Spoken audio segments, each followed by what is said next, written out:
So guess what today is? We get to transfer the plants, plant starts that you saw in the last video that's over there in the greenhouse. Kyle's getting the rabbit poo ready, and I am going to start setting plants out to get them ready and set up where I need them. And I'm gonna take y'all along. Let's have at it.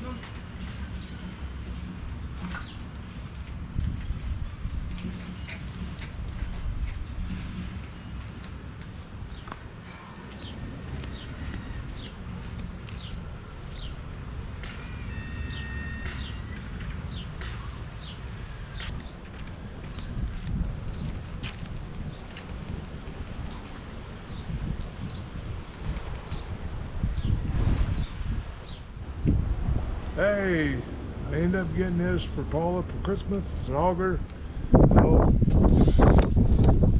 Drill the hole, come back out. A lot easier than trying to dig it all out however deep you want. Yeah.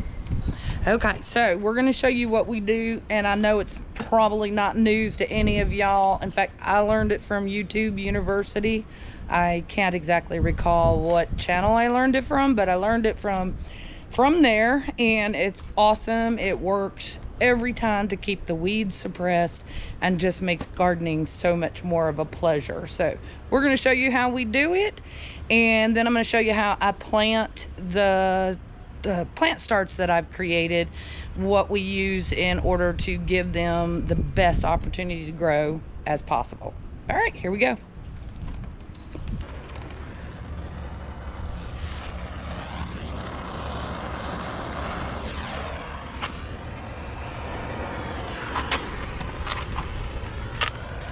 Right there. Okay. Yeah.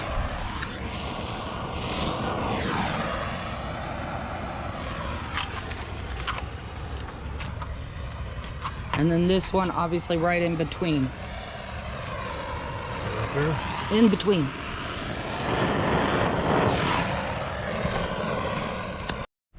Okay, what I'm gonna do, you probably all know about an auger or whatever.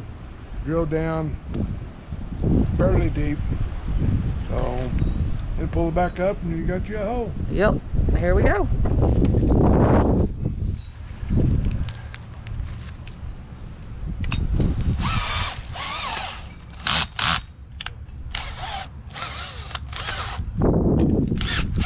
This is the one with the bird bath in the bottom. I know I put that on the outside. Yeah, put it on the outside so I can use it. There you go. Yeah, look how perfect of a hole it is. It's a good hole. So, go ahead. A lot easier than digging it out. Oh yeah, yep. Okay, so I like to put a little handful of bone meal, and then Kyle puts a handful of rabbit poo, and then I plant the tomato, and I'll show you how I plant that here in just a second. So for now, if I can get this open one-handed, which I made it, yay. And I mean just a small handful. It doesn't have to be a lot, just a little. And that just helps to give some nutrients back if it rains real hard right after we do this. And Kyle puts in a big scoop, or a big handful, his hands are big, of rabbit poo.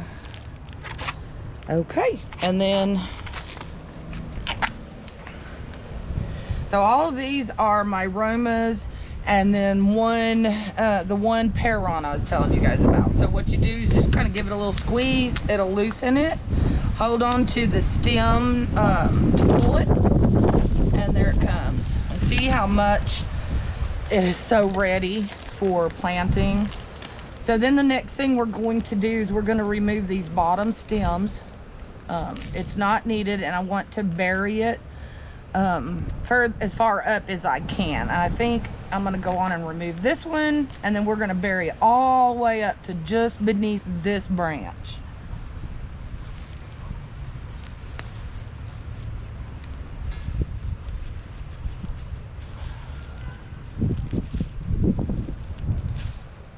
And that's all it takes, y'all. And then we'll come back and we will secure these tomato plants in place so they don't fall over. And that's it. That's all it takes, y'all, and we will have a great harvest. Hey, screen went blank. Is that all That's right? okay, yeah. Okay. All right, we will come back when we're all done with this and show you the results. Okay, so while Kyle gets a new battery for the drill, I thought I'd update you on where we're at and how far we've gotten. So here we have all the paste tomatoes that are in. All of these are Romas except this very end one on this side. This one over here. This one is a Peron, which I can't remember if it's indeterminate or determinate. But it's going over here because it can be used for a canning tomato. And so I'm just keeping all of these together. This here is that Augustache that smells like root beer. And y'all, man, when I'm holding it, waiting on Kyle to dig the hole, it was making me hungry smelling it. That thing smells so good. Highly recommend this plant just for the smell. Okay, we're in the process of getting some more holes done over here. Got mostly the Kellogg's over here, or is that, no, I got the Kellogg's over there. I've got mostly Rebecca's and cherry tomatoes and the purple tomatillo and the ground cherry that's going to go in right over here on this corner. So that's what we've got going on. And here pretty quick, well, it'll only be a blip of a second for y'all, I'll show you how you should tie your tomatoes, because they do grow and so do the stems. So you want to tie them in such a way to give them room to grow. All right, I'll be back in just a moment. Okay, you guys, so really it's really simple. You just want to tie it loose so that the stem has room to grow, because it will get bigger. They do make certain oops, I don't even have it around there. They do make these like round clips for tying your tomato plants. We used them in the first year and I really was not a fan of them. Back to the string, because those round clips aren't necessarily the best. Anyway, just tie it up a little bit loose. Come close so they can really see it. Just a little bit loose like that, so there's plenty of room for the stem to grow, and that will hold the plant from getting knocked over in the wind. And that's it. Okay, Brian, this one is for you. I made sure these little babies went in the ground. I might have to stake one of them up. It's not looking like it wants to stand up very nicely, but otherwise, they're nice and happy and in the ground. So, there you go, dude. Oh, thanks for, by the way, guys, look at this. From just the other day, it's like 2-3 days ago, I showed you these taters. Oh my God, I gotta get these things held up. Hopefully I can get to that this weekend because it really needs it. But we're gonna get the rest of the tomatoes in the ground tomorrow on Brian's trellis system. And let me give you one last look at the tomatoes. They're all nicely watered in. Hello, Scoops. Anyway, all nicely watered in. They're looking as happy as can be. I know I'm as happy as I can be. No snakes in this bed just yet. Got to get 1 or 2 in here. Kyle's got to go get me some more. These are ground cherries that are already putting their shells on for the fruit, so that's exciting. This is Barry's Crazy Cherry. Already got some buds here.